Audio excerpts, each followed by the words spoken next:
Hello అండి అందరికీ. Night అయితే ట్రైన్ ఎక్కేసి మార్నింగ్ కల్లా తిరుపతికి అయితే వచ్చేసాం. మేము మార్నింగ్ వచ్చేసరికి 5:30 అలా అయింది. ఇంకా కొండ మీదకి కూడా ఎక్కేస్తున్నాము. ఇక రూమ్ కూడా స్కాన్ చేయించుకుని ఇంకా రూమ్కి అయితే బయలుదేరుతున్నాము. మాకు రూమ్ వచ్చేసి వారాహి గెస్ట్ హౌస్ దగ్గర వచ్చింది. టెంపుల్కి ఈ గెస్ట్ హౌస్కి చాలా దగ్గర ఉందన్నమాట.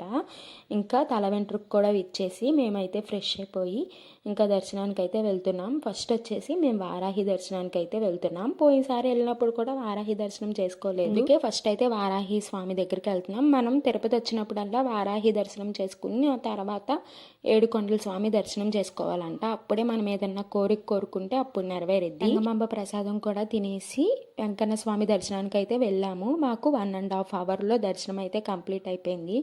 దర్శనం అయితే అంత బాగా జరిగిందంటే అమ్మో మాటల్లో అస్సలు చెప్పలేను, అంత బాగా జరిగింది. ఒకసారిగా స్వామివారిని చూసిన వెంటనే గూస్ బంప్స్ వచ్చినాయి అనమాట. ఎందుకు ఎప్పుడు ఇలాగే అవుతుంది. మీకు కూడా ఎప్పుడైనా ఇలాగే జరిగిందా?